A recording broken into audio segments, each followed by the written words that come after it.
Hey guys, welcome back to my channel. Thank you so much for joining me on another episode of From My Inbox. If you are new here, you're welcome. My name is Victoria. I am a Nigerian nurse residing in the United Kingdom and sharing experiences from myself and others to help you live a more informed lifestyle in the United Kingdom. So today we've got another story time, and this particular story time emphasizes many things that you need to get done immediately you get into the UK as an immigrant, especially if you are here on a work visa. So if you love this kind of videos and you like to see more, please like this video, leave me comments below, share this video, and don't forget to subscribe. It says, I am so the person inputs their name. I attached a reference mail for your better understanding.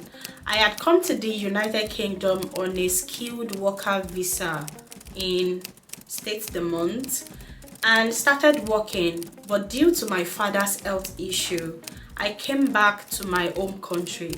I informed my employer via email with proof, but my employer had terminated my contract. How is it possible?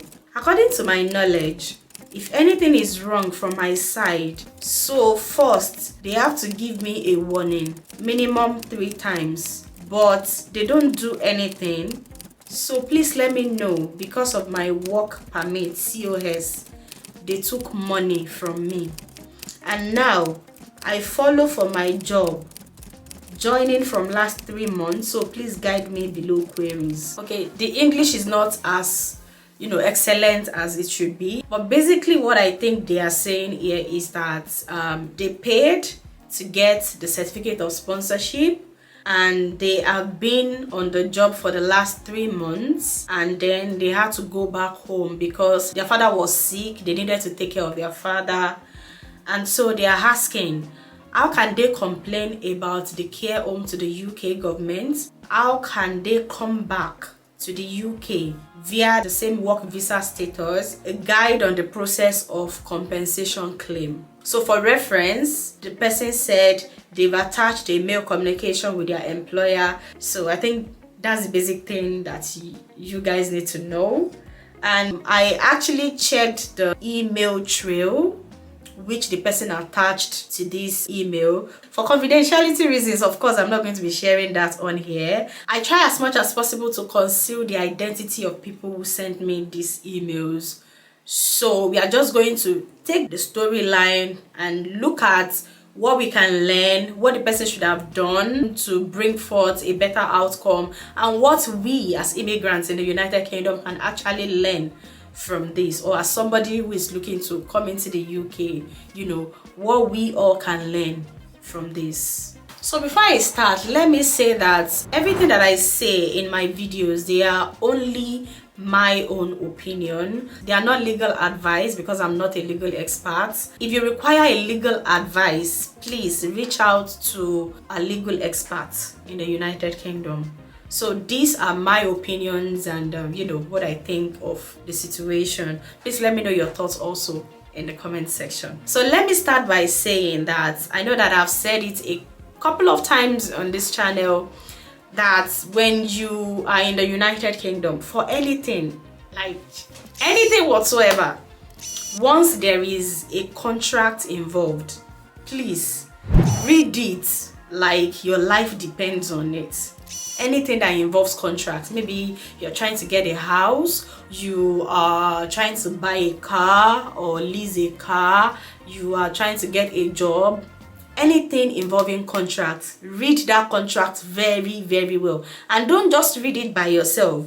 Get somebody else that can help you to scrutinize that contract, because the truth is you are probably new in the UK, new to contracts and agreements, new to the different terms that they are using in the contract. You may not even understand fully what they mean. So get somebody who has been here before you, or get a legal advice, or something, just to make sure that there are another set of eyes on that contract apart from you and the person who drafted the contract. You get, so that you are looking at it from every angle and know what you are signing. There's something that we used to say here in the UK, which it is funny, it looks like a joke, but it is true. Whenever you are trying to sign something, you know, just come and say, oh yeah, come and sign your life, come and sign your life away. And that's the truth. You are literally signing your life away. You are telling them that yes, you fully understand what this contract is and you are in agreement. You are in agreement with the clauses and the conditions and everything that is stated in the contract or in the agreement. You are at par with it. You are agreeing to it, and that is why you are signing it. So that's number one thing. Before you sign anything, make sure that you know what you are signing. The second thing that I want to bring out of this story is that you need to go through the right process when doing things in the United Kingdom. Like really, not just in the United Kingdom, like anywhere, you know, go through the right process. So basically, when I went through the email attachment that this person sent with this email, what happened was that because their father's health was an emergency, they had gone to their home country without going through the proper process, without a personal face-to-face meeting with the HR. That was a very, very big mistake on their part, like a very, very big one. I think it would have been better if they had waited for, you know, the HR to say something about this before they went. I know that for many organizations, there's something like emergency leave. You can take emergency leave, you can take sick leave. You know, there are a lot of options that they could have actually explored instead of just leaving the work totally and just going without an official go ahead. So I think this is basically what pissed the organization off, and then they just terminated this person's contract while they are in their home country. And that means that they can't come back into the UK, because now that their contract has been terminated, their BRP has been made invalid. So if they are trying to get back into the UK, they are going to face a lot of problems. So basically, if you find yourself in such situation where you think you need to leave work as a form of emergency, then you should make sure that you speak with your manager, or if your manager is not like taking it as fast as you think they should take it. I know there are different levels of management in every organization, and most of the time there are even staff advice portals for most organizations where you can seek advice and things like that. Now, in line with seeking advice, this is why it is very, very important, especially as an immigrant in the UK, to find a community. Hey, I cannot stress it enough. Don't be a solo person. No, don't. You can do that in your country, because even in your country you are not solo, because you have your family members around and all that. But in the UK, it's just you. It is you. And even if you've got your family members around, what do they know about the UK? What do they know about the processes and the things, I mean, how things are done in the United Kingdom? Don't be a solo worker. Don't work solo in the UK. You need to find yourself a good community. Go on Facebook. I mean, your friends at work, there will definitely be a WhatsApp group or a Facebook group for your school, say healthcare assistants, or for nurses on Facebook, and join and ask questions. I'm not saying that all the answers that they will give you is going to be sensible and reasonable, but at least you still get some salient points, some things that are important that you can apply in your situation, whatever it might not be something like this, whatever it is. So it's important for you to actually join a community. Please join a community. Another thing that I will say that could have averted this also is that you need to join a union. I've mentioned this also a couple of times on this channel. You need to join a union. So if you're a registered nurse, join the RCN. The RCN is one of the largest unions for nurses in the UK. There are other unions also. If you go on Google, you see a lot of other unions, but RCN is what I'm part of. That's why I'm talking about RCN. And also, for every profession in the UK, there are usually unions. There are many unions associated with every profession that you can join. Join one or two, at least one. Join at least one union. so that when things like this happen, you have somebody to talk to. Like for the RCN now, they've got legal experts. If I've got any issues that is beyond me, that is beyond my friends and families, that is beyond, you know, what my community on WhatsApp or Facebook or physical community, what they can help me with, then I got to speak with somebody, you know, speak with them, share what I have in mind, and then they give me their own advice based on the UK system. So I can't stress it enough, the importance of having a community and joining a union. Please, if you are watching this and you are working in the UK and you are not a member of a union, if you are working in a profession that has unions, please join and make use of this union. These are some of the ways where they come in. They actually give you advice on what you should have done. And let me also say that as much as it might be an emergency,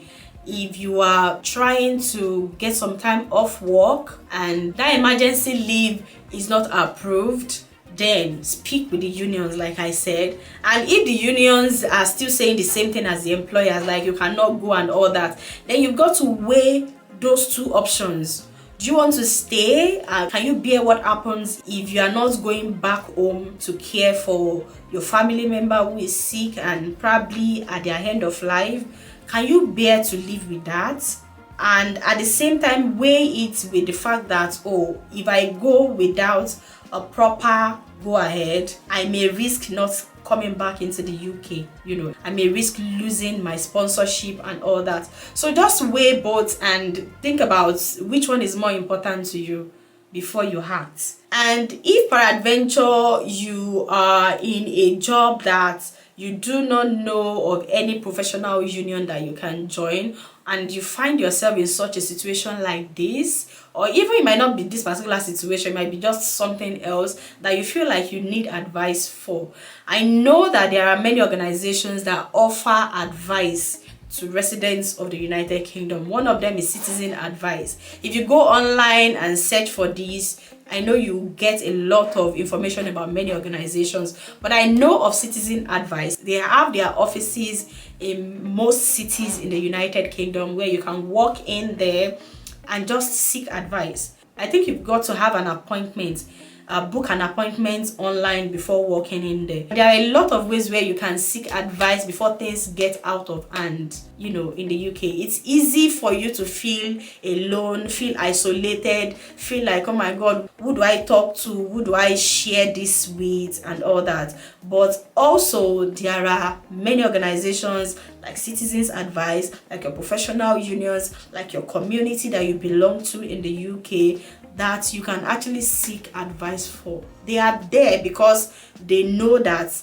you will need these advices at one point or the other. So make use of them. Please make use of them. And another thing I want to mention is that, you know, when I was reading this email, this person talked about paying for certificate of sponsorship. And from the email trail that I read between this person and their employer, they seem so desperate. I mean, the content of that email, oh my God, it was reeking desperation. It was reeking, my life has finished, you need to take me back, which I think should not be, because you are actually empowering them the more.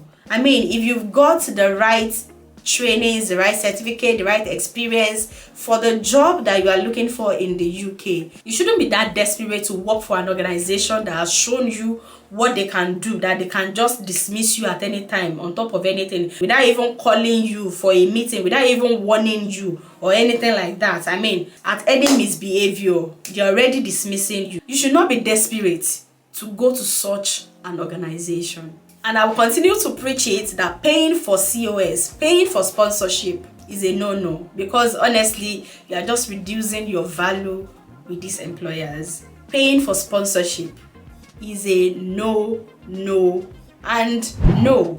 Let me know what you guys think. Please leave me comments in the comment section. Share this video. Subscribe if you want to see more of this. Make sure that you put on your notification bell. Send me your emails to this email showing on your screen if you have a story that you want others to learn from. Or you can send me a DM on Instagram. And until next time when I see you in my next video, Be safe.